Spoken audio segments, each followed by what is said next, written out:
mbokk mi ñu ngi lay ziar di la jox sa wàcc waaye di la wax dalal ak jàmm ci sa canal bii di Mor Niang l'ambassadeur coach et conseil. yow mi nga xam nag yaa nekk di jàng si ñun ñu lay indil tey nag document yi nga xam ne nga soxla ngir def candidat libre. yow mi nga xam nag yaa ngi door a jot ci canal bii dañ lay wax suñu différence ñun ak auto école yi lan mooy suñu mbébét leen liggéey la ñuy nekk di amal. bokk na suñu mbébét fexe ba nga am permis bi ci njëg lu yomb ci njàng lu tey njàng wu jaar yoon. bokk na ci nga xam nañ lay indil muy ay vidéo complète yoo xam ni dañ ko tekk ci olof ak italien ba code de la route jeex boole ci 6500 kits yi nga xam ni tekk nañ la ko ci olof italien ba kits yëpp jeex benn bu nekk danga koy topp ci njàngu benn par benn ba code bi jeex nga boole ko pare nag pour def candidat libre. ana nan ngay defee candidat libre ak lan moo tax ñu lay wax nga def candidat libre. candidat libre boo ko defee di nga sakkanal sa xaalis day tax doo jaar auto école direct. auto école di nga fa dem ginnaaw boo amee loolu ñu naan feuille rose mais ngir nga am feuille rose nag daa lay wax étape yi nga xam ni moom ngay jaar balaa ngaa dem defi sa examen. ginnaaw bi ñu la tàggatee ñun jàngal la code bi nga passé maanaam nga comprendre li nga xam ne mooy code bi ba mu jeex kit yi nga comprendre ko document yi lañ lay fournir yi tamit dañ la ko utloo. fekkee ni amagoo nationalité carte d'identité nga yóbbu ak sa permesso di soggiorno ak sa codice fiscale moom nga yóbbul ki nga xam ni mooy motorizzazione. ñun ñi nga xam ne suñu nga jaar nag ñoo lay jox document bi nga xam ni moo tudd TT 2112 lañ lay daal di jox nga remplir ko boo ko remplir nag da ngay dugal dëkk bi nga nekkee ak motorizzazione bi nga xam ni nga bëggee dem def examen loolu dinañ ko expliquer ci boo paree pour dem defi examen. yenn document nga war a utaat mooy certificat bi nga xam ni moom la sa docteur di jox muy visite médicale boo xam ni danga ko daal di def. beneen bi topp ñu koy wax visite oculistica boo xam ni pour say bët la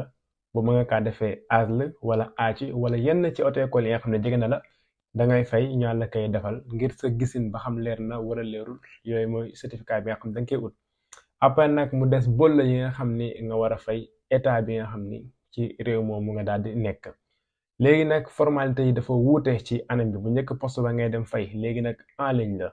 naka nga koy fay en ligne da nga dem ci site bi nga xam ne lañuy wax portale dell'automobilista bi nga xam ni moom la état bi yor képp koo xam ne ci wàllum infrastructure nga nekk ay transport yu ci aju yu ci bëri foofu nga koy fayee ak yi nga xam ne yow mi sax nga xam ne am nga permis day fa faral di dugg di contrôler li nga xam ne mooy sa ay point ci sa patente.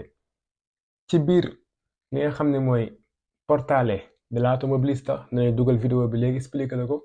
nan moom ngay defee ngir mën a fay li nga xam ne mooy bool la yi nga xam ni nga war a fay total bi nag dina dikkee ci 58 €. kon nag yaakaar naa danañ la jàppale incha allahu rabbi ba nga passé li nga xam ne mooy sa examen théoria boo passé examen théoria nag ba pare ci nga daal di jàll def loolu nga xam la ñuy wax pratica.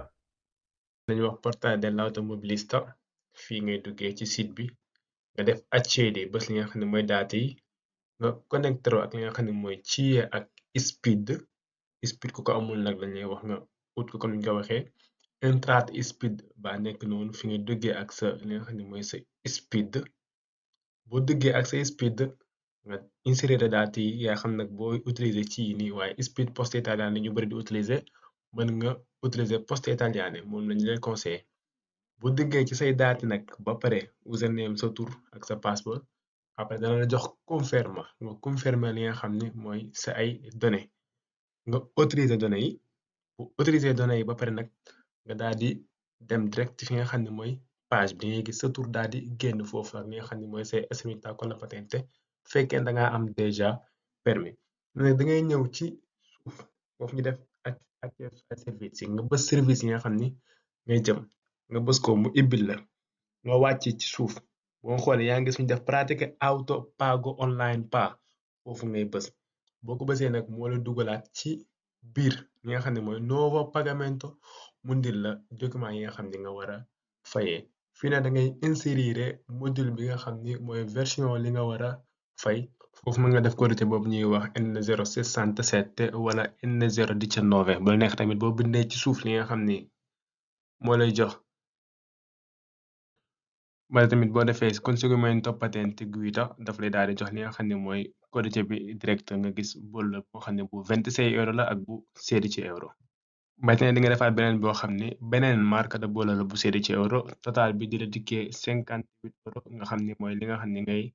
jox état bi boo ko defee nga def nag ci sogget maanaam ki nga xam ne bu la neexee tur mën nga kaa changé fii nii nga def richiesta conferma nga confirmer li nga xam ne mooy date yi bu la neexee tamit nga fay ko en ligne bu la neexee nga estampare papier bi document bi génnee ko daa dem ci Attabanca fay ko wala poste ba wala fenn fu la neex mën nga kaa dem daal di fayee foofu noonu.